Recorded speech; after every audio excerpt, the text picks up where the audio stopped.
Welcome back to the Afro Animation Podcast. I am your co-host Darren Bradley, and here on the Afro Anime Initiative Podcast, I just like saying the name, y'all. We discuss everything in Afrofuturism from A to Z, and guess what? In letters that y'all don't even know about, because I mean it is the future. Like you don't know, calm down. You can follow the initiative at Afro Anime Initiative on Facebook and Instagram, and follow us at Afro_AI on Twitter and right here on YouTube. Joining me today is my co-host, Paulina. Say what to the people. Yeah, what's happening, people? How y'all doing? Hope y'all are safe. And riding with us once again is our co-host Marvette. Marvette, what's up? What's up, y'all? Emphasis on that safe part. Nice. Man, so let's just jump right back into it. We missed last week, and before that, the podcast we had was talking about people doing for themselves. Like, hey, take control of your destiny. And this first story is right up that alley with Miss Tessa Thompson has inked a first look production deal with HBO and HBO Max for her own production company, putting her out of the realm of just an actress, even though who's just an actress, especially her, because my God, Tessa, love you. But into the realm of boss lady. Right now, she is currently adapting two books, Who Fears Death and The Secret Life of Church Ladies. Man, I'm gonna start off with this one because, like I said, she just elevated herself into boss lady territory, and she did it diversely without breaking any barriers. She got her sweet gig at Marvel Disney. Kevin Feige loves her, and she went and got the production deal with HBO Max, Warner Brothers, evil Warner Brothers. Yeah, I'm gonna start a rant. No, I'm not just playing. Evil Warner Brothers, but she's expanding, she's diversifying, and yes, that is what do.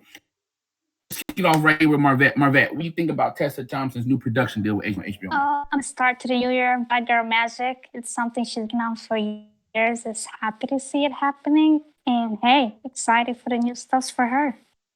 Nice. P, what are your thoughts? Absolute boss lady level. I love it. Happy for her. And I'm excited to see what her team has to bring to the table. Hopefully we have more very colorful stories, black stories. And um yeah, I'm just really excited for her. And I'm excited just for this. Hopefully we just get to see more money moves like this and more of maybe no of our own doing their thing, succeeding, and telling our stories. That's all. That's all I got. Yeah, and I like her choices. Like those, I don't want to call them odd choices, but just out of the ballpark. I'm like, okay, I'm interested. Okay, Yeah, like right. that's what you got to do. You gotta do something a little different. Like I like that a lot. So yeah, continue that to do it for yourself. Support yourself. Rely on self. Stop looking for other people to do it. Exactly. Tessa Thompson Production Company. Beautiful. When we get the name of it, guys, we'll tell you more about it. All right then. Let's move on to our next story. A story that touches near and dear to my heart because I am a comic book geek. I've always been proud of that ever since I was a kid. We'll never let it go. Go on blind. I bought it so I could completely blind. Reported this past week, from last year, comic books have jumped up 29% in sales. That's graphic novels. So for those who don't want to be cool, graphic novels have gone up in sales 29%, led by manga. And manga makes up for 80% of that 29% jump. All I gotta do is say is we did it. We came, we saw, we conquered. Absolutely. And for all you idiots saying it was just for kids, well, we all grew up and we the adults now, so shut up. Right. Pete, how do you feel about this massive increase in not only just graphic novel sales, but in the proliferation of the manga genre? I'm just duh. I'm not surprised. Of course, this is this is something I'm excited for because I've been reading manga since I don't know how old, like in the single digits. And it's basically a in your face to those who think that manga's only for kids. Like, no, it's not Absolutely not. I should not have been reading the manga I was reading as a kid, but I was. So this is awesome. This is really cool. I mean, I'm pretty sure it's because of the pandemic, obviously, but No, no, it's Definitely. up huh? last year. This went Last up last year before the pandemic. Yeah, before the pandemic. Interesting. yeah. Yeah, Mm-hmm. Yeah. that's even better. It's much better, Mm-hmm. probably because there's people saw potential. Well, not potential, but people finally saw like, okay, I guess comic books are really up there, especially on the big screen. Let's see what the manga world has. So Yeah. it's It kind of was a what? saying. I'm sorry. No, go. No, no. They were saying that the increase in the jump was going up before the pandemic. Okay. Yeah. It was going up. It was already Mm, going up, and then it just boom, boom. blew up exactly, which is awesome. Yeah, we're And home. what is We're it? reading. I Yeah. said we're home, we're reading. Mhm. And honestly, 16.2 million adult graphic copies were sold in 2020. I'm like, damn, we were reading. Yeah. Yeah, we ain't had those type of numbers since the '90s, and I was there for that. We haven't had those type of numbers in forever. Wow. Like Mm-mm. Yeah. millions. 16.2 million. Just think about the number itself.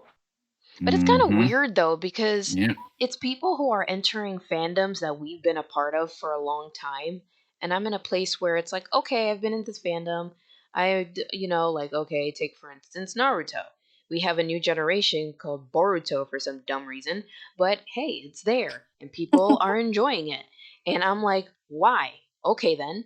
But, then you have newer fans who never even read Naruto jumping in, and I'm like, please don't bother me with this because I'm kind of in the been there, done that mode. And, I'm looking at other stuff right now. And it's just kind of weird to see that because even Mm. before, I've had like high school classmates, friends, we were like super geeked out about not just Naruto, but like Full Metal Alchemist and other stories in the manga realm.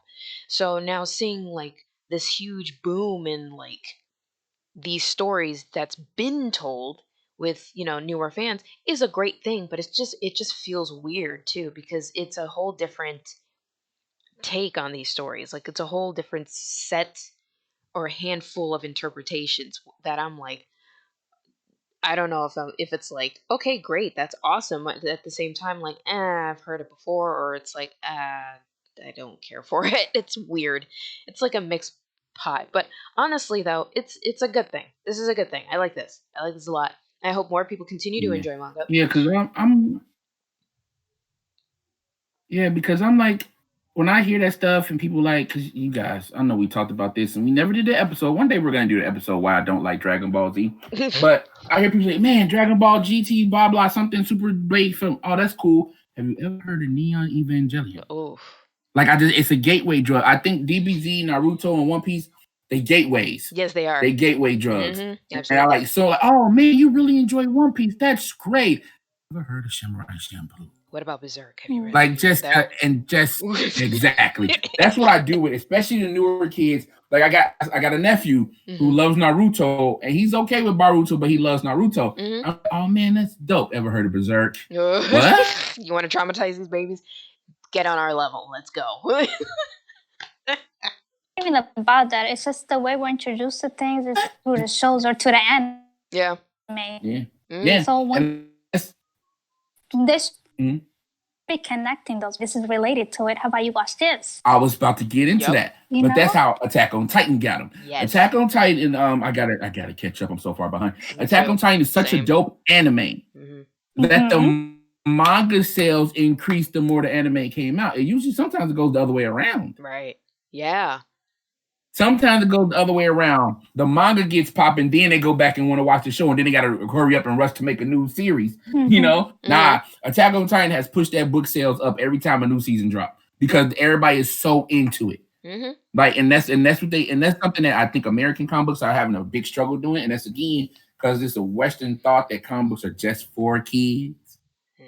That so they not connecting the movie stuff with the TV shows with the cartoons. I mean, with the comic books, but manga and the anime and the manga hand in hand, and that's why I'm like, of course, like you say, 80% of the jump is manga, but that's what what gets popping on social media. Mhm. That's where the memes come from. That's where the cool remix songs are. Yes. That's all out of Japan. That's all the mangas and the anime stuff.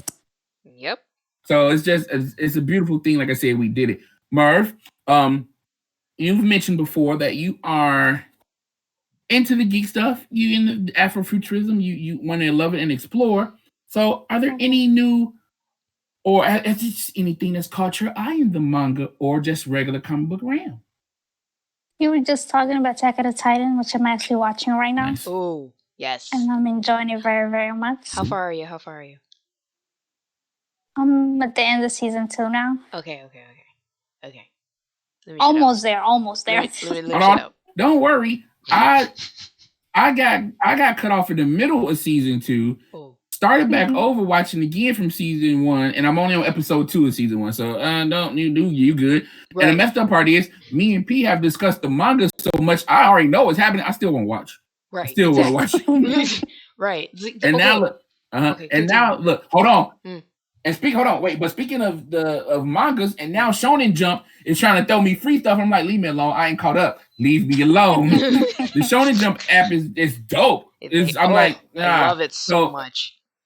And it's smart for them to finally get into the digital realm. And again, me and Pete talked about this a few years ago. When the Shonen Jump app getting more people access to manga because people don't have room for hard copies of stuff anymore. Nope. You got to get digital. And the Shonen Jump app is a great way to access just a diverse bit of manga. We're not sponsored. Let me stop talking about it. Pete, go ahead with your thought.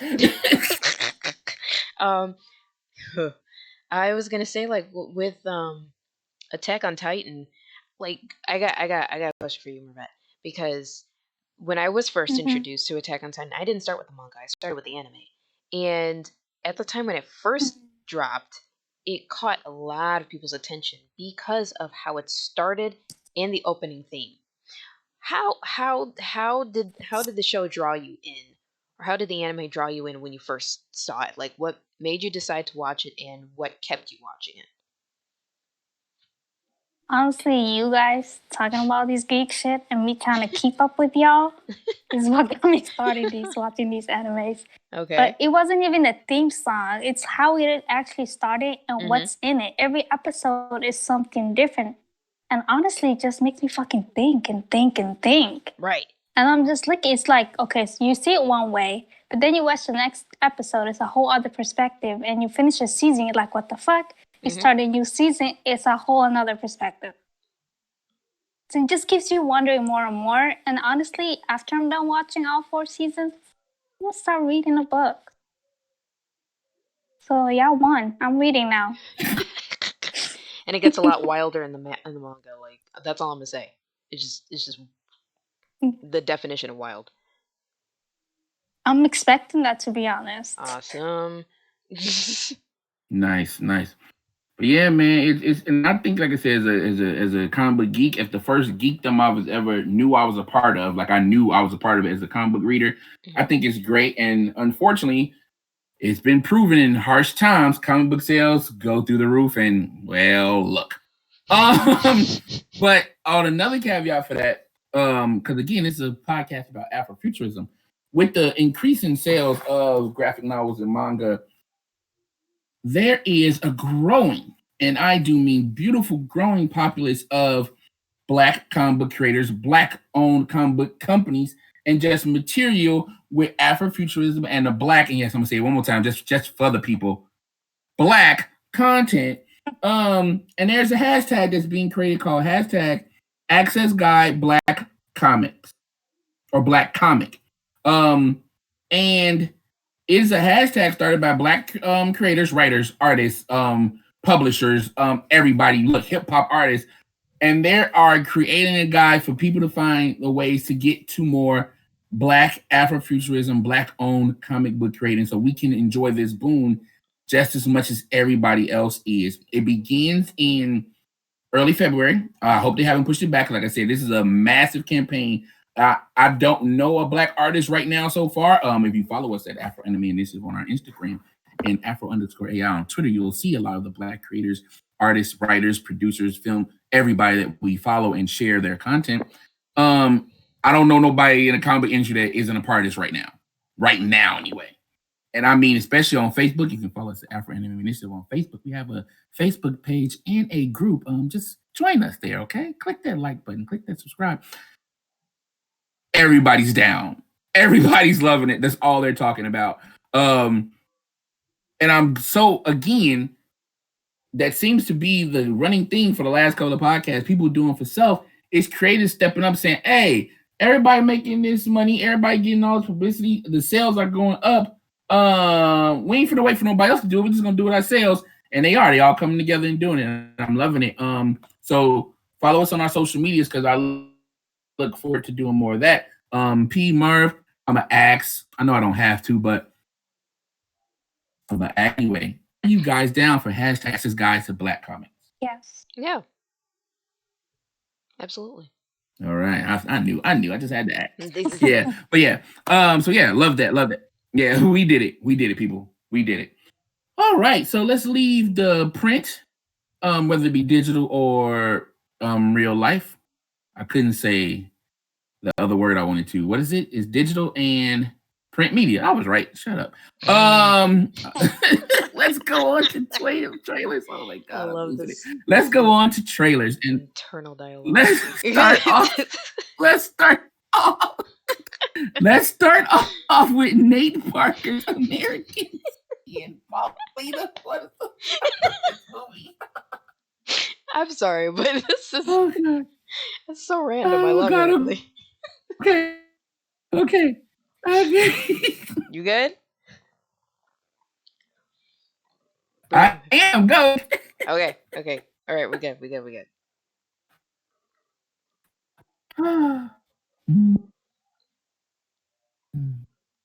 All right.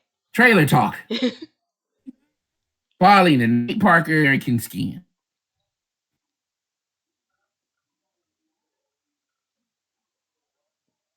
Say that one more time. P, you there? No. I'm here. I did not catch that What last part. What are your thoughts? What are your thoughts on Nate Parker's American Skin trailer? It's okay. So yes, I was the one to share this, and it's heavy. Mm-hmm. It is heavy, and I mean heavy. And it's just one of those things where I'm just sitting here like, we should have been doing this a long time ago, honestly, because come on, no, it's enough is enough. We should be doing something like this. We just should, because nah. So it's just, I really want to see this. I really do, because I'm hoping that it doesn't have an ending where it's like either we drop everything and just hold hands with our oppressor, or have some sort of white savior jump in and be like, this is wrong or whatever. I want none of that. No.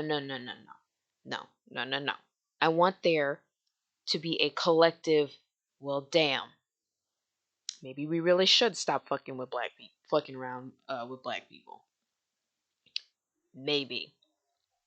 But I don't know. Like I said, it's heavy. It's just one of those things where you just have to just, either you won't understand and you're racist, or you do understand and you want something done and actually do it. I'm done. that's what I'm thinking. Gotcha. I get you. Yeah. What are your thoughts for Nate Parker's American Skin? Watching the trailer, two things stood out. When Nate Parker asked the question, why are we the only people in this country affected of other things without violence? Mm-hmm. And that right there, again, deep and heavy. And the other thing, when a white officer said, I was doing what I was trained to do. Which we all know. Hello. Mm-hmm. Literally, like, you're watching this and you're like, okay, it's a movie that's taking action. It's the movie that's standing. And honestly, it's sad to say that it should have been done before, but it fits these times. It does. It fits more now. It is. Yeah. Because far too many black families are losing their loved ones to this crap. Yes. And it's like, Mm-hmm. no, come on. Mm-hmm. Come on. Yeah. Yeah, so just to give everybody a quick catch up, Nate Parker's American Skiing trailer is a I don't want to say mockumentary, but a documentary about basically the life experience of Black people in America during the modern day times, where you move over away from the slave narrative to like, yo, nothing's changed. They just the costumes are different, Yeah, Mm-hmm. the technology is weaponry different. is different, and the Yeah, technology is different, that's but it's it. still the Yep. same stuff. And Nate Parker goes into this movie. Like I said, I don't want to call it a mockumentary, but more of a documentary. And he goes into this movie more with a clear cut purpose, saying like, no, this is what's happening. But instead of saying, well, look, just look, like, no, what are we going to do about it? I found the trailer, like Paulina described it perfectly, to be heavy. It's one of those movies where you need to see it, but you still don't want to, because it's one of them like, oh, it's the truth, and unfortunately, as human beings, sometimes we don't like to see the truth. So I look forward to it, because again, I didn't. What was the name of the movie he did about Nat Turner? Oh, I always forget the name of the movie. Birth of a Nation. Is that it? Yes. Yeah. Yes. Yes. I watched it. It was okay. It was more of as a person that likes film, it was more the style that was like, okay, you need a little bit work on directing. That's just my opinion, y'all. Just my opinion. But what he was showing was cool. But hopefully, this is him, like he upped his game. Better camera work, cinematography. Like get into it, like show this. Even though it's a documentary, but show it. Yeah. So yeah, oh God, sorry. Can someone please say when do we have a release date? Because I don't have it down here. Actually, It actually came out on the 15th of January. Okay, it's already out. All right. So it's Thank already you. out. Like, No, we said nothing about it. Mm-hmm. Rude. Yeah. Of course not. Took it No, of course 100 not. Because guess what's gonna happen? All of a sudden, look, we're recording this on January 29th. Suddenly February 1st come around, and then everybody gonna start talking about it. But it's been out for 15 days already. That's exactly what's gonna happen. Like I said, I just saw the trailer. Like I said, first trailer. It said first trailer in the article I got it from. So I'm like, I just now saw a trailer. It's been out for already 10 days. Wow. Like, get out of it. Its actual world premiere was held at the Venice Film Festival September 1st, 2019. Wow. Yeah, okay. Yeah. No surprise there. All right. Yeah. Oh boy. Yeah. But anyway, well, we know about it now. Definitely gonna watch it. It's gotta be one of them days where I just like I feel like feeling bad for a little bit. Just a little bit. Moving on to another trailer that will make you feel bad when the truth is revealed, but hey, it is what it is. Tariq Nasheed's Buck Breaking trailer dropped on his YouTube channel. You know what, Murph? We're gonna start with you. Tell us what butt breaking is and how you feel about this trailer. Maybe it's not even a word. It made me angry watching it, pissed off. And it's actually butt breaking, masses way. Let me tell ya, I'm angry. Damn. It's like you digging more and more into how the Black man is stripped out of his masculinity, how he's humiliated, how, quote unquote, your gay white supremacy slave owner had to rape. Damn. Can't even finish it. This shit is just, ugh. Like it, man. I'm sorry. I didn't mean to cut in there. Yeah, it's. We know slavery was bad. We have the Willie Lynch Landers. We have story documentation. There are audio recordings. There are video recordings of former slaves, and it's just like every year, every single year, we found out more and more stuff that they just either been covering up and just saying, oh, it never really happened that way. But then it's like, but you have the documentations and the what? What you mean it didn't happen that way? How can I add more salt and pepper to this wound? Oh, God. Like, literally, dude, what the hell? Like I said, I know buck breaking. Like I said, I mispronounced it. Buck breaking. Like you said, the name of the movie is I don't even want to say it, but yes, say the name of the movie, Mer. I'm sorry. But break in. Yeah, I knew what buck breaking was. I knew they did it. I knew they did it to break the strong slave down, take away the leadership of the man in the household to keep the slaves in check and everything. But the stuff that just the trailer goes through, not just we ain't got the movie yet, but the trailer goes through, is just like, wait, they did what? I'm sorry, they did what? How are you raping a man in front of his child? Right. I'm just like, okay, and you cool with it as another man. It's just like, wait, huh? Okay. Um, so this is another one of the movies where I don't want to watch it, but I'm going to because we need to learn this stuff.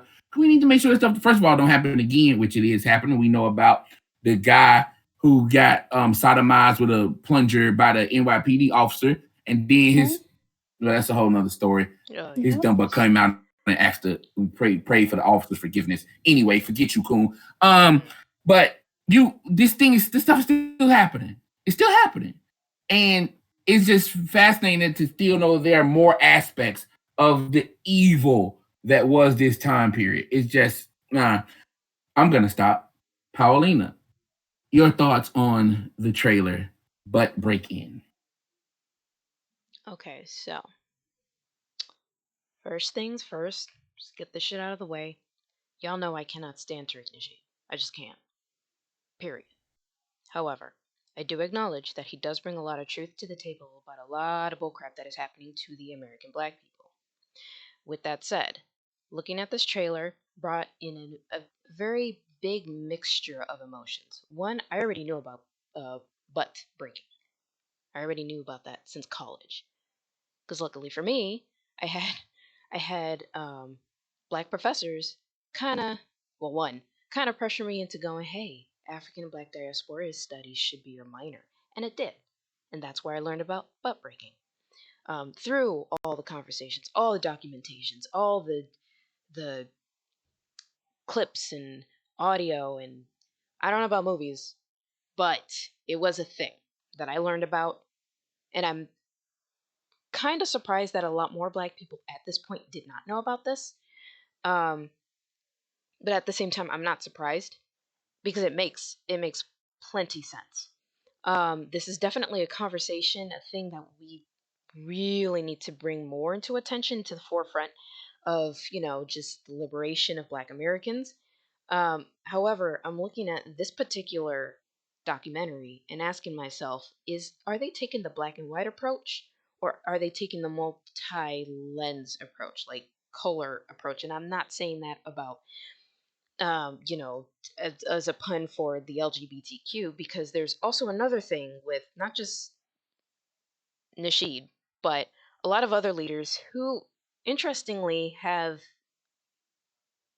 kind of a thing against the LGBTQ community for their own reasons, which is understandable, which is reasons that I've realized, that I've seen myself, which that makes me go, huh, yeah, there's definitely something not right with this community and black people.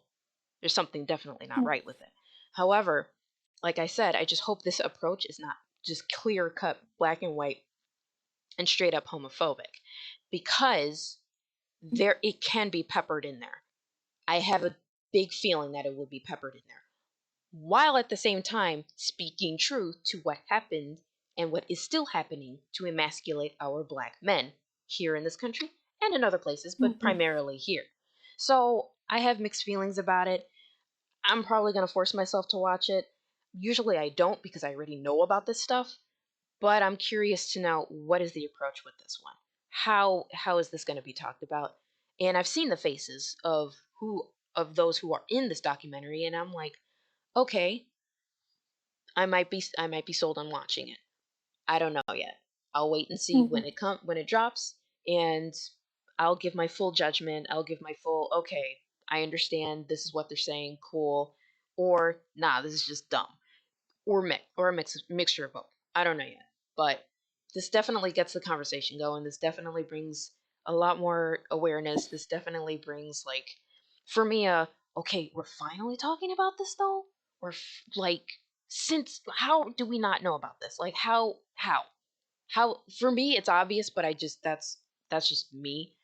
Um, but okay, but hopefully this is the kind of thing that just, I don't know, brings enlightenment. It's Uh, because it's not that I don't think it's that black people don't know about buck breaking because honestly, we still practice it. right. It's that whole mentality, hey, gotta beat up the biggest dude in jail so he don't bother you. E- That's buck Exactly. breaking. Yeah. But I don't think like the documentary was saying or the trailer was showing, I don't think we know how deep, how How bad, and how much Right. they did for the buck breaking. That's And I, true. That is that's why true. I'm like you say, like with right. So because we practice it, we still practice that today. Mhm. Find the biggest dude in jail, beat him up so nobody bother you. Right. That's butt breaking. Mhm. That's butt breaking. And then you still have butt breaking in jail. Mhm. You still have that where you see somebody come in, they think they tough, the boys get together, they rape them. Mhm. Like it's like, huh.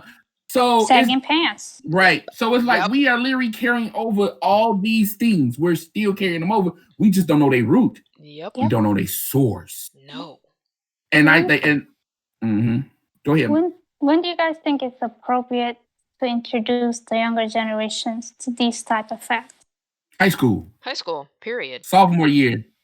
High school, sophomore year. Sophomore year. Because it's like, Yeah. no, it's time for y'all to actually learn something. Because look, I also believe y'all should teach them how to do taxes. But anyway, Yeah. but that's when that stuff needs to actually come in because you shouldn't give them in grade school. Like I believe in look, because like she was talking about with the LGBTQ part. Of course, we should teach our kids about sexuality. Not when they don't know what sex is yet. Yes. Wait for high school. Exactly. The It's hell? the same thing in my brain with this stuff. Right. You're right. Teach them in high school Mhm. because that's when your brain is developing to the point of cognitive.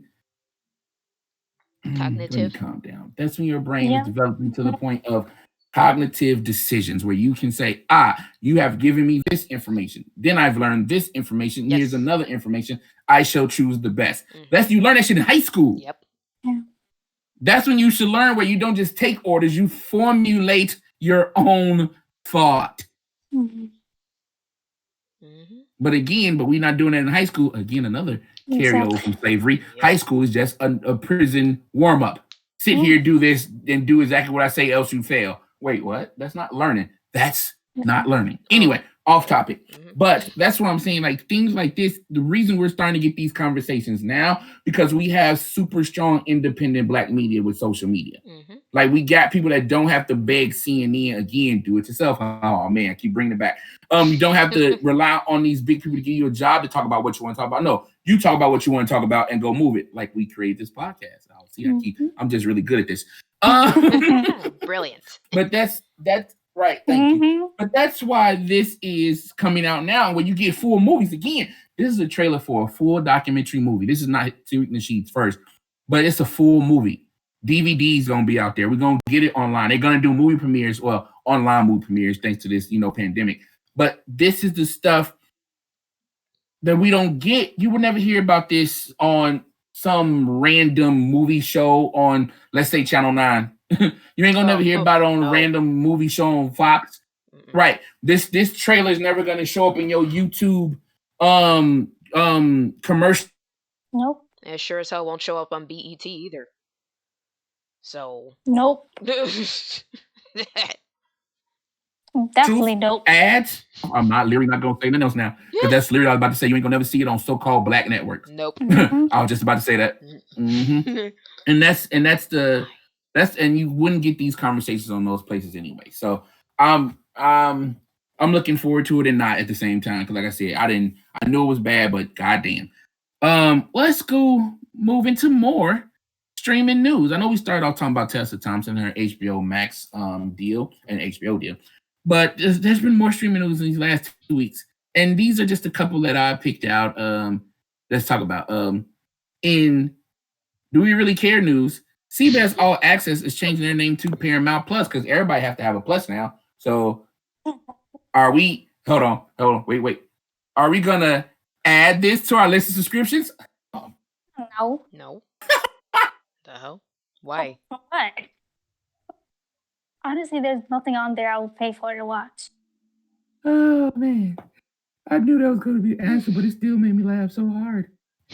And it's the messed up part is there are things on there I want to watch. I want to watch Jordan Peele's new Tales god damn it. Jordan Peele's what was that thing that did the stuff and you know what? I don't know. I can't talk. Okay. But I also like Star Trek. Twilight Zone, Jordan Peele's Twilight Zone. But you know what I also am? I'm a man that was raised in the age of computers. I don't know a time when computers went around. I know how to find ways to look at stuff without paying for it. Exactly. So buy no Paramount Plus. I'm good. I'm good. You can develop 1,800 shows, but you only developing them. Ain't none of them came out yet. And the good ones, look, we just talked about this 3 weeks ago. One of the good shows y'all got coming out just coming to regular CBS. I'm gonna watch Queen Latifah and Equalize. I ain't even got to buy the subscription to watch it. Exactly. So no, nah, whatever. But something that may be just a little bit more important.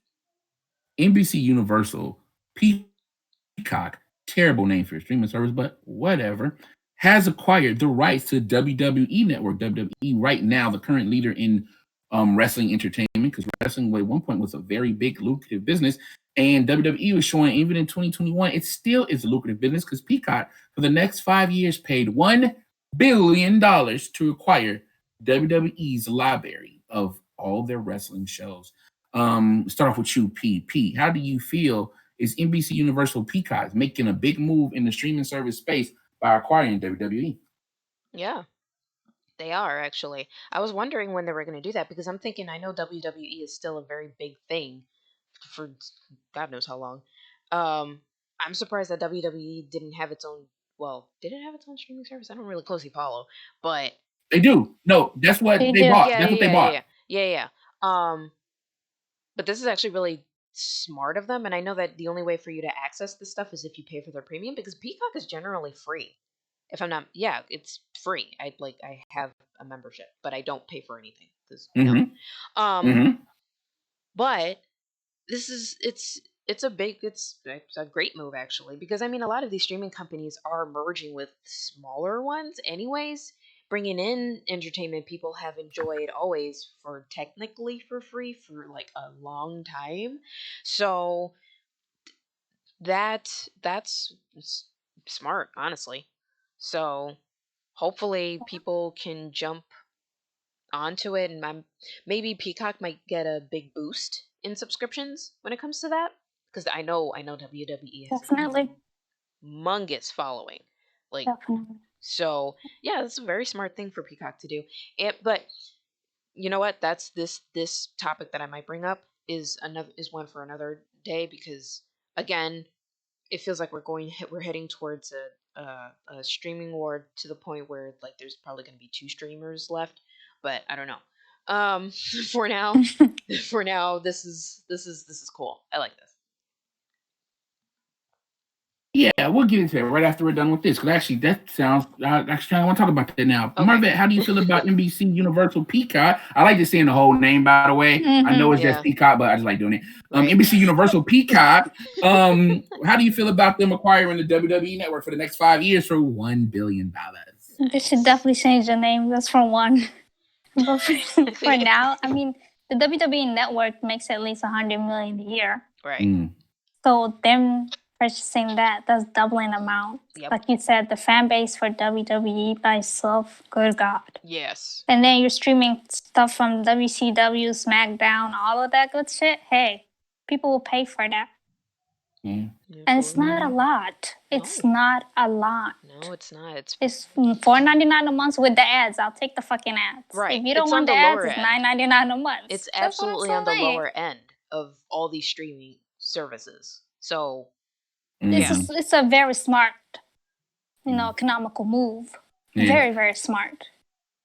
And the thing is, if you already paying for WWE's network, it's $9.99. So you take that $9.99 and move over to Peacock. Now you get WWE and everything that NBC Universal Peacock has. Pretty much. It's just, that's a pretty smart move. My thoughts is this, and I don't want to offend anybody. I want you to look at this from a strategic point of view. This is what the maneuvering of World War I was like.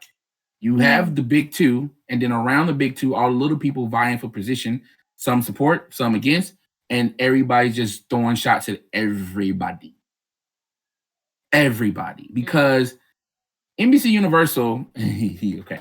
Peacock is cool. It's NBC. They won the original 3. Like, they've been here. What the ABC? No, ABC is new. They've been here since day 1. They've been here. That stupid symbol has been here since forever. But they are slow to this part. So they're doing everything they can to get as many good shot scenes as possible, because there was talk at one point of Disney completely buying WWE, just like they networked the whole company. And it fell through because, again, Disney like, Vince McMahon gonna be in charge. This is gonna cause trouble, and we got our own problems. So no. So it never went through. So Vince even doing this is like, okay, you got a couple of good ideas left, you old man, but all right, we'll see what happens. But to bring back to what Paulina mentioned about it's gonna whittle down to 2, that also goes back to their World War I scenario where there's only gonna be 2 powers left, That might be a little bit more World War II. But anyway, but only 2 powers left in the game. But this maneuvering right now of these streaming services, P, since you brought this up, I want to go to you. Who do you think is going to be left standing? Ooh, that's a good question. That is a very good question. Huh. Wow. Yeah, that I may need to answer that on the next podcast because I got to think about this one. Netflix is like, they started strong. They've been at it for a minute before everybody else started catching up, so they already had a head start. They're doing okay, but I feel like they're kind of being pushed to the wayside more and more because of all these merges and announcements of bigger and bigger and more and more. Especially with the appearance of Disney Plus, taking in all these other premium channels from cable, and then the Disney Plus came after Hulu. I know Hulu came like right after Netflix. No, not right after, but like a little bit after Netflix. And then it's just those two dominated for quite a while before. Was it no Amazon Prime, then Disney Plus, then Amazon. Then everybody else just followed suit in an effort to keep up.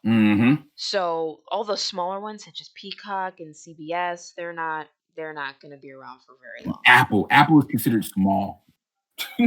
Apple's considered small. That is so hilarious that you said that Apple's considered small, and it's so small. I didn't even think about it. I'm like, holy shit, they have their own thing too. And I'm like, no, I don't know though. I don't know about Apple. Apple might be the wild card. We don't know yet because you don't hear much about it. Right. We don't know much about it. They've already put a lot of into their technology. What about their content? They have a lot of content right now, ish. Now I don't know what else they're doing to make those moves, but I think their strong point is with technology. So when it comes to streaming, I feel like Apple will either be a wild card or it's going to fall to the wayside like CBS, and at least it didn't fall flat like, was it QB or whatever? God, QB and Crackle and blah blah blah and Quibi and all them fools. Yeah, that was a joke. Crackle, I enjoy Crackle for like maybe the 2 things that I can have access to. But then you have Tubi, which is like Tubi is the poor man's streaming service, and I honestly appreciate them for it. And I'm not even going to look at them because I'm like, you know what? I think they're going to keep going strong at the pace they're going at. It's not even a race with them; they're just doing their own thing. And then you have Pluto TV, Pluto something or whatever planet something. Does Pluto count anything? I don't know. I feel like it's on the same level as Tubi. They just buy all the YouTubers. They just buy all the YouTubers up. Right. That's what they just get the YouTubers Pluto. Exactly. That's what they do. Right. Like, so okay, again, cool. Like Tubi, they're doing their own thing. So they doesn't even count. And then you have Shudder, which is again their own thing. And then Verve is Verve still around? Very genre. Yeah, no, that's what I'm about to say. Verve and Shudder are very genre specific. Right? So it's again their own niche thing, which is nice, which is actually pretty cool. And honestly, I enjoy that. I actually have a free 30-day subscription with Shudder, so I'm kind of sort of enjoying that if it wasn't for school. So that I appreciate because it has all the stuff that I like, and I love horror and all that stuff. Whatever. So going back to the main folk. Now I'm looking at Netflix and the steps. and and the investments that they make, the jacking up of the subscription price for more pricier shows and movies, which, if you think about it, they have a lot of content, but you realize that it's a lot of empty content. Like, a lot of their stuff Yeah. is not that great. If you know how to look, you'll find some hidden gems here and there. You certainly will. And you'll find some, stuff that you've been meaning to watch, and it's there, and you're like, okay, cool, I'll watch it, and you do.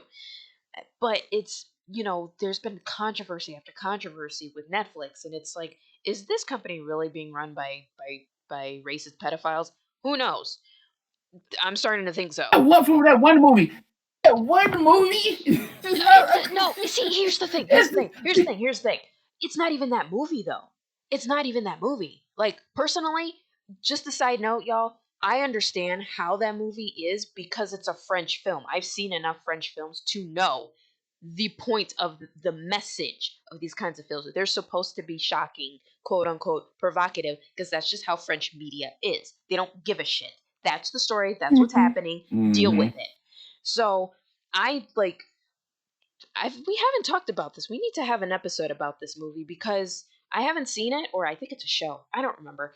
But I haven't seen it, but I have a lot of shit to say about this movie and the American audience's reaction to it. It's just not made for Americans. That's all I'm gonna say. Anyways, so you have all I this. just wasn't interested in it. That's why I didn't look at it. Right. I understand that. But okay, with that aside, so you have Netflix already ahead, all of this. So I feel like Netflix might fade away eventually, or have like a weak at the end, like a very not anticlimactic ending. And it won't be the first to go, though. I don't think it would be the first to go. Hulu might be the first to go. Or because I'm not like with Peacock, I guess is not.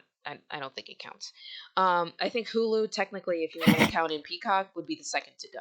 Netflix would still somewhat be toe to toe with Disney Plus. But Amazon Prime also has a lot of content, but it's not a lot of empty content though. Like, both streaming, Prime and Netflix have a lot of content, but the difference is Prime has stuff people recognize and new stuff that people actually like. And it's more colorful over there. I don't know how to describe it, but I feel like Amazon would be able to go toe to toe for a while with Disney Plus.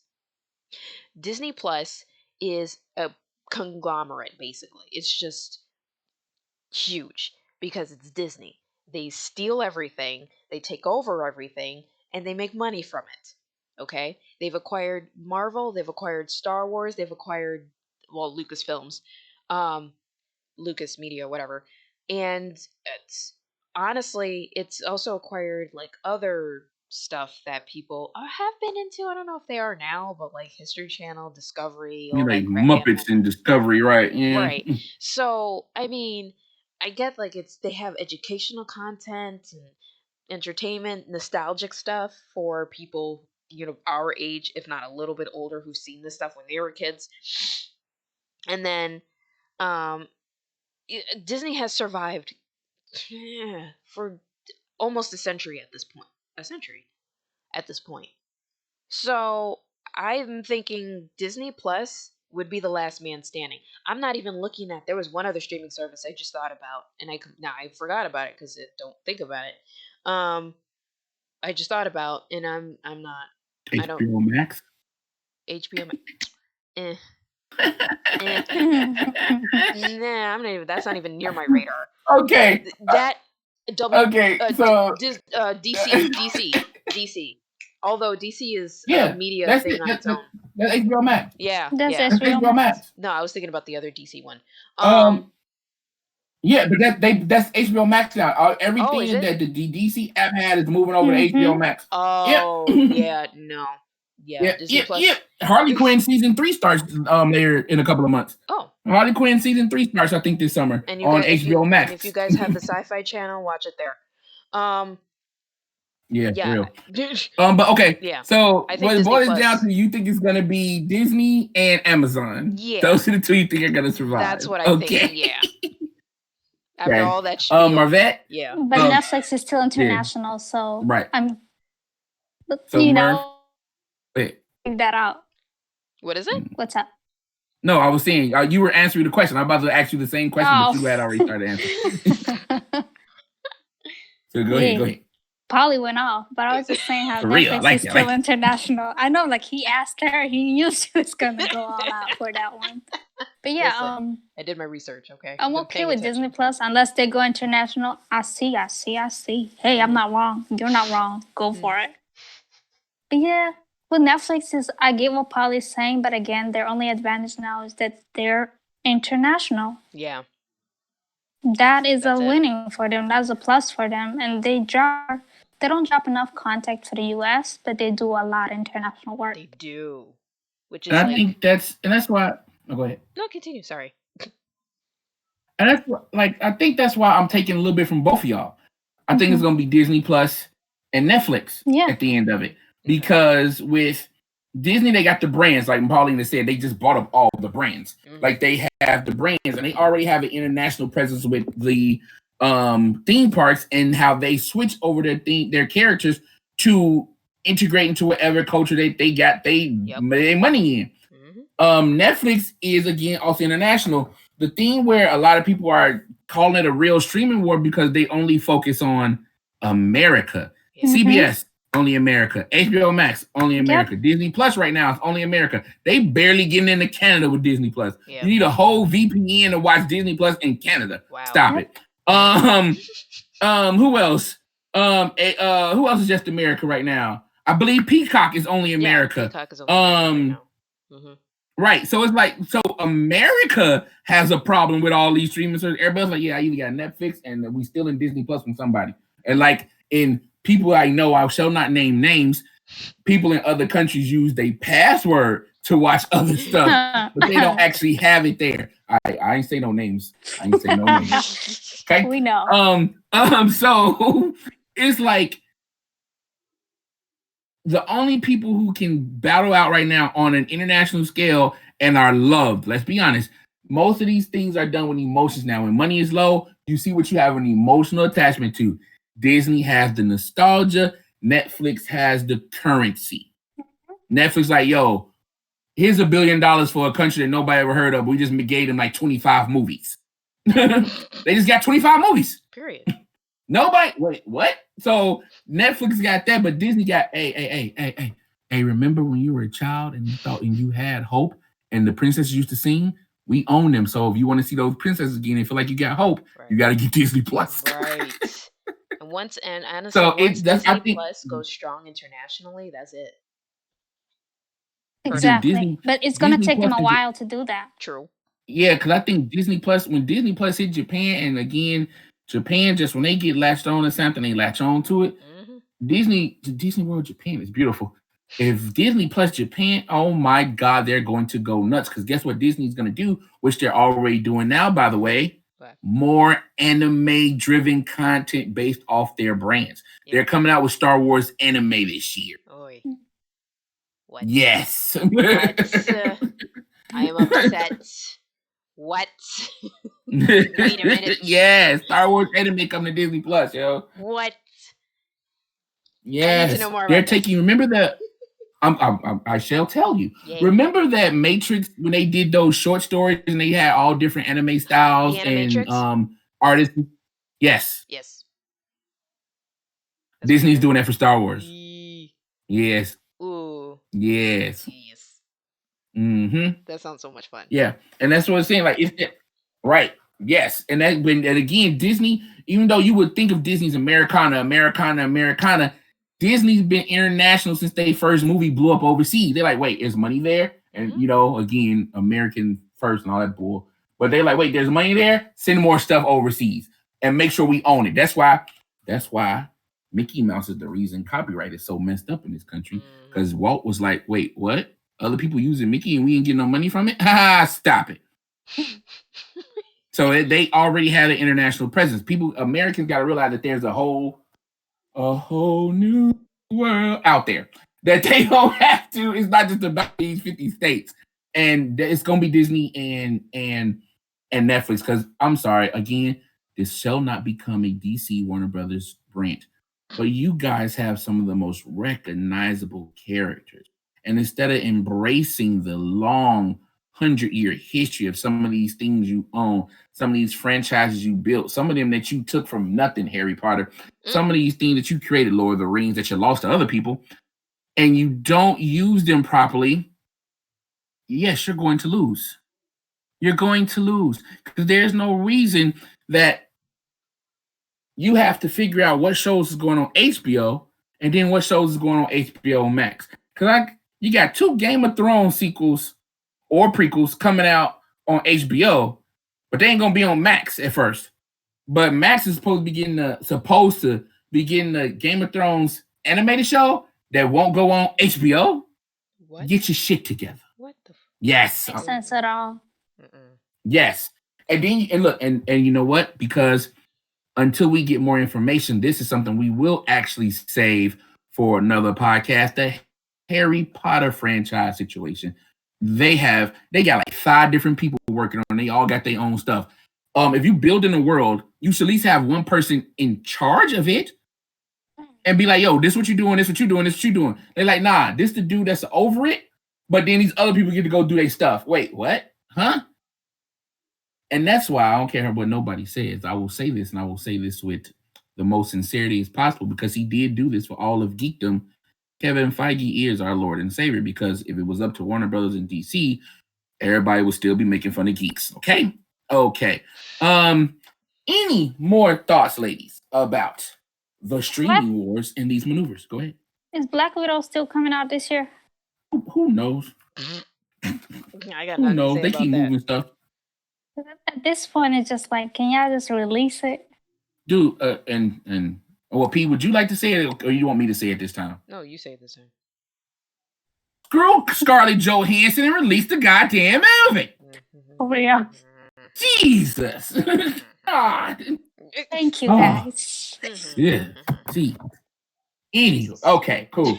Well, we'll be talking about some cool stuff that Disney Plus doing later when we get to the roundup for me, because I'm into something really cool they're doing. Cool. All right, let's wind this down. Well, let's not wind this down. Let's get into some more hard-hitting stuff, or as I like to call it, well, this segment, BS News. Major League Baseball announced this past week that they shall be acknowledging the records of the Negro League and its Negro League players. I would like to give a giant 2 middle fingers, and if I had extra hands, I'd give them those 2, and then I would buy somebody else's hands and borrow some more people's hands, because I can't afford a lot of hands, and give them the middle finger for that stuff too. Because if it was not for Major League Baseball trying to integrate and all the crap they put Jackie Robinson through, and no, I know it wasn't just Jackie Robinson, but let's be honest, Jackie Robinson is the bigger name when it comes to the integration of Major League Baseball. They destroyed the Negro League. The Negro League was self-sustained by Black business owners, by the Black community. When the Negro League traveled, when those people went to play games, those communities got an economic boom. Hot dog vendors, Black-owned. Popcorn vendors, Black-owned. Jerseys being made by people, Black-owned. The refs, Black. Thank you. Everything Black. Exactly.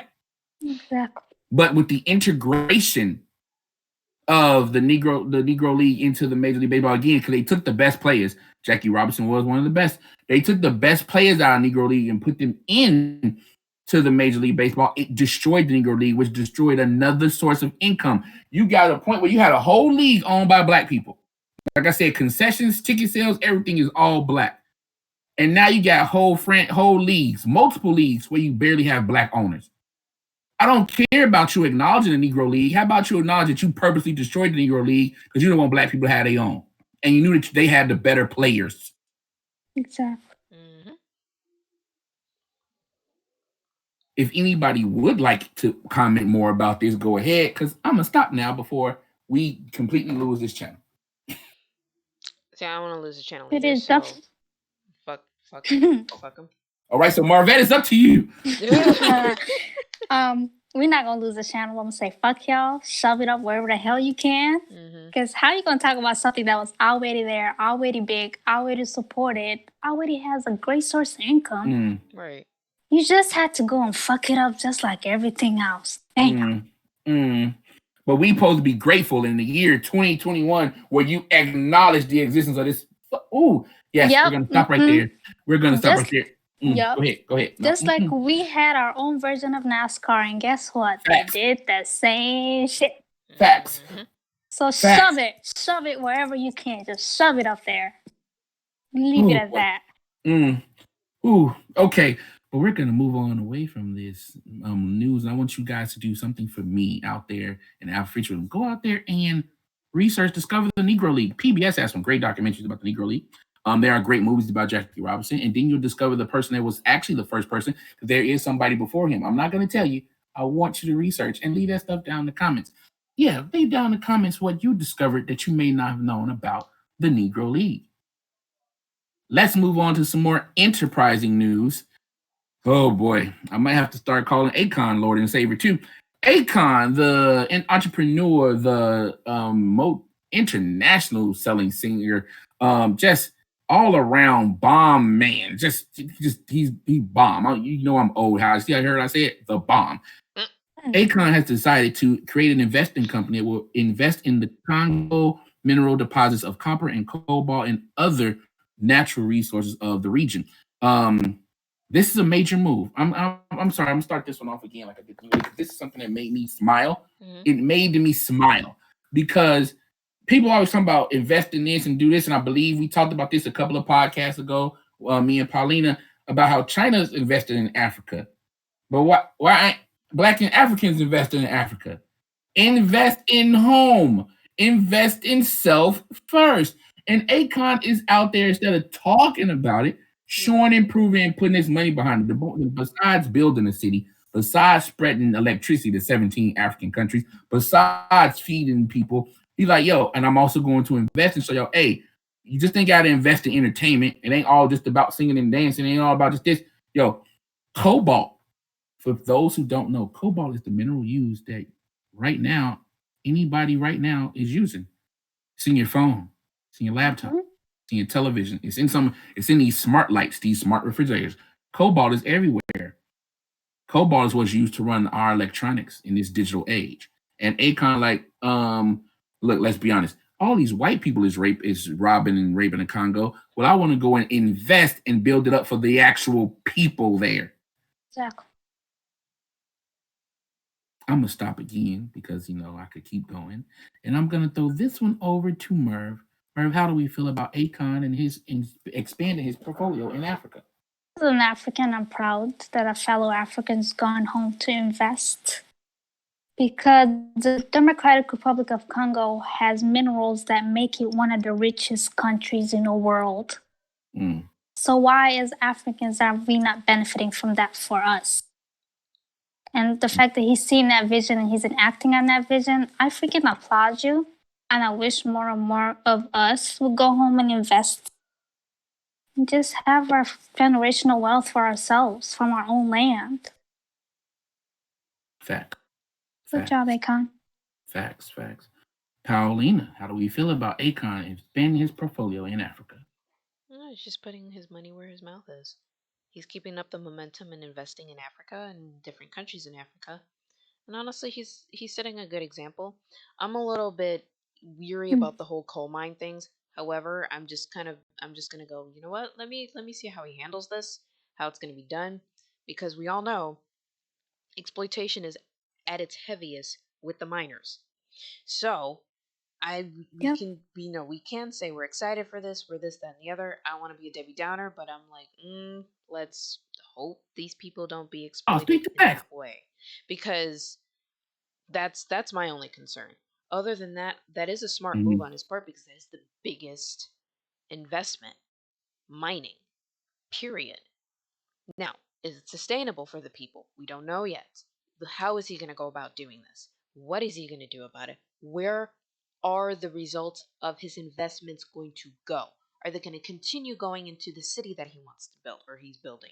Is it going to continue going to the electricity that is being spread throughout these countries he's making that investment in? What else is he going to do with this investment? What else is he going to do with this? Where is it going to go? And who is going to benefit other than him? Far Mhm. from the initial rumors, and as I said, this rumors and reports Mm-hmm. Mhm. that the investment of the mining, some of it is going to the miners, Mm-hmm. some of it, but the most of it is going into the city. It's almost Yep. everything he seems to do now is for that city. Okay. Everything he does is going into that city. Okay. Even the charity stuff, Mm-hmm. all the charities are technically based in the city, even though it ain't finished being built yet. Wow. Yep. Like everything is going to that city. And the electrical grid thing, which is something that I really wish people had more detail on, because Mm-hmm. even though he has stuff, it's not like it's hidden, but they Right. don't have, like, I'm talking about electrical grid stuff. I believe that the source, the center of the grid, that it still all stems from that city. Right. Like, he's dead serious about making this a real city that ain't going nowhere no time soon. And I so it everything's for the city. That's so. But I hope, like you say, like, yeah, the miners get abused, and man, I hope Akon don't be like the white people, like, and don't be like some evil African leaders of the Congo. Help the people, help the people. All right. Ooh, we're gonna do something a little different, and I know I got a little down a bit, but we're gonna bring it right back up. Cicely the Great, Cicely Tyson, passed away this week at the age of 96. And usually when somebody passes in the community, we give them a little bit of respect at the beginning of the show, but we're going to do something different. We're going to celebrate, not mourn. We're going to celebrate the great Cicely Tyson, her life, her accomplishments, and her legacy. Marvette, can you run down some of the things that Cicely Tyson has accomplished in her life? She's an award-winning, iconic legend. She's an actress. She's a fashion model. She played roles that demanded for Black people to play. And she's an honorary Oscar winner, which she should have got a fucking Oscar. Just saying. Let it be known. Mm-hmm. I'm Let it gonna be miss known. your grandma. She was grandma to the whole Black community, yo. Facts. Facts. Facts. I can't think of all the movies where you knew it was going to be at least halfway decent because she paid the matriarch of the family. Mhm. Like, there was definitely a time in the late '90s, early 2000s, yeah, pretty all the way up in 2010, where she was in every movie as the matriarch of the family, and you knew it was going to be dope. Her and what's that black man's name? Oh, I feel stupid. I can't remember his name. Oh boy, don't take my card away, y'all. But yeah, her Hmm. legacy is so all encompassing of Black community and the role she portrayed, especially during the '60s. To be like, nah. We gonna do better. I'm gonna show you how to do better. Let's do better. Give us our props while we here. Show the beauty of our Black skin, to show the grace of our people. And even through the hardship that we had to face in the culture, Cicely Tyson was, of course, also an activist. Oh, she didn't back away from telling the truth about how we were being treated in this country and standing up for Black people. And she did that on the stage, on the screen, and she did it in the streets. Let me stop. Paulina, how do you feel about the late great Cicely Tyson? Um, I can't say I'm sad because I have this rather, I don't want to say cold approach, but when it comes to people passing, especially when they're much older, much wiser, um, this woman was a pioneer, an absolute Mhm. pioneer. She paved the way for so many Black women. It's not even funny. And I always applauded the fact that she played such amazing characters, even in the age she was before she left us. Um, for me, that like she's always had very iconic roles with a very very strong presence in them. But I would have to say my one the one role that for some reason really stuck to me was when she was in How to Get Away with Murder. She played Mm, the mother. Yes. She played the mother of Annalise, of Viola Davis's character, Davis. Hmm. and the pres the just the strength she brought in with this character made me really really, I don't know, it just stuck out to me a lot, and it told me what kind of person she was as an actress and as a human being. And I can't say I'm sad about her passing. She'll be missed, yes, but I'm at the point, or I'm at the plate. Sorry, I'm at a place where it's like, well, You did your thing. You enjoyed life, and you inspired millions of others. Mm-hmm. All I can say is, well, Fact. rest well. You did good. You did what you were meant to do. She accomplished her mission.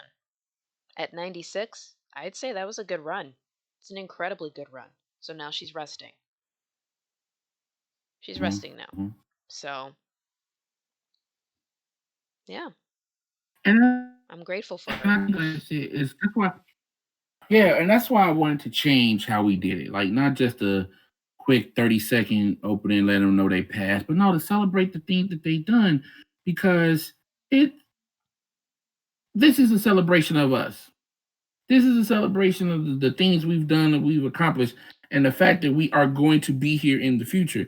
So we're not going to mourn the passing of our elders. We're not going to mourn the passing of the ones who go away a little bit too soon. What we're going to do is celebrate what they did while they were here. And I think it was actually kind of quite appropriate to start it off with Miss Tyson because just damn, I don't, I, I don't know what time she ain't been here. Yeah. I don't know what time where I've never seen her. Exactly. I've never. I can't even talk no more. Exactly. It's been a time of our life. Yeah, it's like Yeah. yes, Yeah. she's been there the entire time. The entire time. She left a And big legacy behind her. yes, a very large legacy. It's just Mm-hmm. so much that I don't even know what to start. I don't even know what to want to start talking about. Because it's just stuff that you okay. When they talk about Black Beauty, and I'm finna let's break it down. They talk about the big nose, the big lips, but that dark skin. That first model that you had back in black and white was Cicely Tyson. Mm-hmm. It was Cicely Tyson. When you had those people who we still fall for it sometimes talking about colorism. Oh, the hair is kinky. This. Oh, but you got to be light skinned for this. Cicely Tyson said, "Middle finger, you." No, I don't. And came out looking better than all of them put together. When she walked into a room, and we say this a lot now, which we should say a lot, but we call each other king, we call each other queen. But back then, when Sissy Tiger walked into the room, you looked at her and said, "Yes, queen. How may I help you? How may I be of service?" She's always held that regal, that regard, and it's a passing of a monarch, a passing of a woman who, during some of our darkest times, showed us how to be light, showed us how to be strong. She will be loved. She will be missed. She will be remembered. And honestly, I'm probably going to get on after the podcast, jump on the IMDb, and just start watching all her stuff, including some of the stuff that I didn't watch while she was here because I never planned on watching it help. But she gone. I kind of want to watch it now. Go up and pick up the other and again, I ain't got no real beef with Tyler Perry. I just wish he let other people help him write some stuff. I'm gonna go back and watch all the movies that she was in that Tyler Perry made for. Mm-hmm. Like, let's be honest, Tyler Perry made some of the movies just so he could say I worked with Cicely Tyson. Let's just real talk. Apparently, she liked it enough to actually do it. So hey, a couple of them. Yeah. So well. yeah, and the messed up part is, and I think this is something I got to work on, and it's just me personally. I don't have a favorite Cicely Tyson movie because, like, again, every time you turn around, she was in every single movie. Yeah. Like, the movie I remember her in the most, though, is Hoodlum. But it was like, she's been in everything, but that's the one I remember in the most because, it's bumpy and all that. And honestly, that's Cicely, the thing. again. Go ahead. But that's the thing, though. She's been in so much. It's like her passing is, she did her. I said what I said. We're not really going to miss her because she's there. She's still here. Everything's been preserved. We have access to them somehow. She's here. She's still with us. We could still see her in action. We could still celebrate her. Facts. Alive or gone, And honestly, personally, though, it's like it is kind of sad because we lost an elder. We lost somebody who has such a vast wealth of knowledge. I've always always enjoyed listening to not only her but many of our elders because they've been through so much and has seen so much, telling you about times when you didn't exist. They lived through it.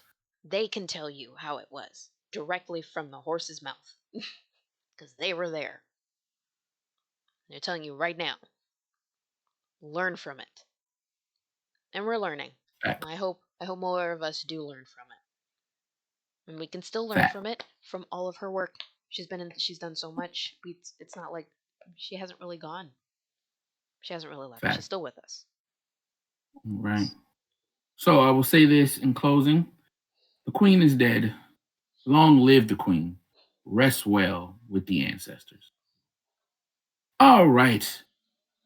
That is the end of my show notes. And at this time, we like to go around with everybody and ask them what else that we just didn't get into the show that they saw in Afrofuturism or general geekdom that they would like to talk about before we get out of here.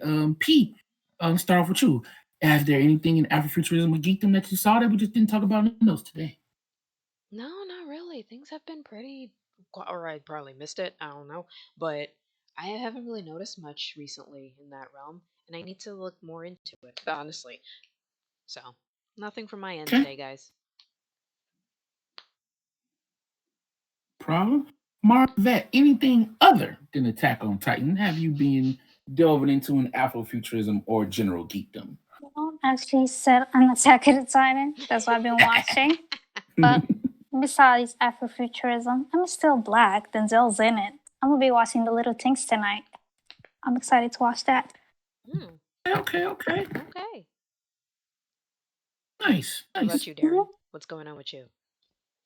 From my end, I've been laughing my ass off at the GameStop Robin Hood situation. Oh my god! And that people are just starting to realize how corrupt, and broken this system is. Like,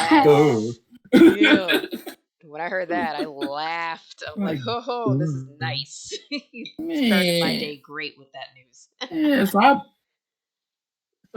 I've just been enjoying the saga, and honestly, the reason it didn't get into the show notes because I'm just sitting back and enjoying it. I don't want to talk about it. I like enjoying it. I like laughing at it. I like laughing at people who got mad at me because I talked about this a few weeks ago, just a general conversation with friends. Like, but why didn't you invest? Because I'm not. No, just no. Look what's happening. Right. People can't get their money. All right, we cool. It's funny. Like, I'm fine. But it's like, but I ain't tell you not to do it. I was just talking about some weird stuff I saw coming down the pipeline. And the thing that I'm really interested about this is instead of this just being a money grab for people, this could become real activism. This could be what Occupy Wall Street was supposed to be, where we actually heard them instead of just standing there looking stupid outside. Because they mad. Oh, are they mad? Oh, they are. Not even the words. Man. So there's that. I've been just enjoying that saga. And WandaVision. I told you guys we were going to talk about stuff from Disney Plus that I really enjoy doing. WandaVision. Oh my God. I don't want to spoil it because my vet said she's going to catch up on it. But this episode 4 just aired the day we're recording. It feels like a Marvel movie. Nice. It feels like a Marvel movie. Even I'm not saying the other episodes, right? Huh? No, continue. Yeah, I'm not saying the other episodes didn't, but the other episodes felt like it felt like they were just building up to something. And yeah, episode 4. They were building up to episode 4. They explained stuff that if you didn't figure it out on your own, they explained it to you and didn't make you feel stupid if you didn't get it. They brought in fan favorite supporting characters from movies that are maybe a little bit lower on the Marvel totem pole, like Thor, and made them dope as hell. And I do mean dope as hell. They bring in stuff from Captain Marvel is my favorite. I thought it was okay. But I know people that do love it, but they make feel great in this 30 minutes. They make it feel great. And like I said, I just thought it was an okay movie. They made that movie feel great without no Captain Marvel even in it. So nice. Yeah. Okay. You know that stuff people always complain about that. They wax over. Oh, they just move past it so fast because the movie, right? So they touch on a little bit in Spider-Man Far From Home, but they completely really wax over it in Avengers Endgame. But when people come back, that's not always a good thing when they rematerialize after being gone for 5 years. Oy. And man, they kind of show some of it in this. Like again, episode 4. Wow, just wow. And like I said, if I don't okay, I'm gonna say this too. I watch a lot of stuff because of the downtime I have. I don't like doing solo reviews. When I talk about reviews and stuff, I want to talk with people. And you say, well, Darren, you can talk to the initiative. Hey, you guys don't really comment a lot on the videos. So I don't know. I'm not really, it doesn't feel like I'm talking to anybody. But if there is a want for it, if you guys want me to cover more of this stuff on a regular basis, like I said, I know I'm supposed to be doing Black Lightning. I don't know if I'm doing Black Lightning. But if you want me to do more shows, just me talking, doing a quick review, put that down in the comments. I'll do it if you guys want it, but you gotta let me know. I don't like talking to myself, and these girls are busy. They don't have time like I do to watch this stuff. So if you want me to do some more solo reviews, put it down. We're working on more views together. You know, when everybody finds time to watch stuff. But WandaVision right now, I'm perfectly fine with it coming out once a week now. Yeah, it sounds it's freaking great. And being like I said, once a week. You know, you usually get mad about it. Like, nah, I'm cool with it. I can't wait till next week. Let me talk about this for a week with people, so I can see what's going on. I loved it. That's it for me. Okay. Great.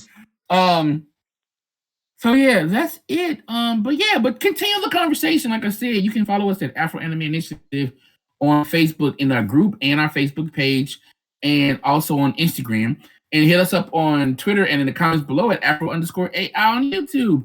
We're here. Talk to us. We want to talk back. We want to know what y'all doing. But for everybody here in Initiative, for Marvette and Paulina, I've been Darren Bradley, and yo, we love you. Thanks. Peace.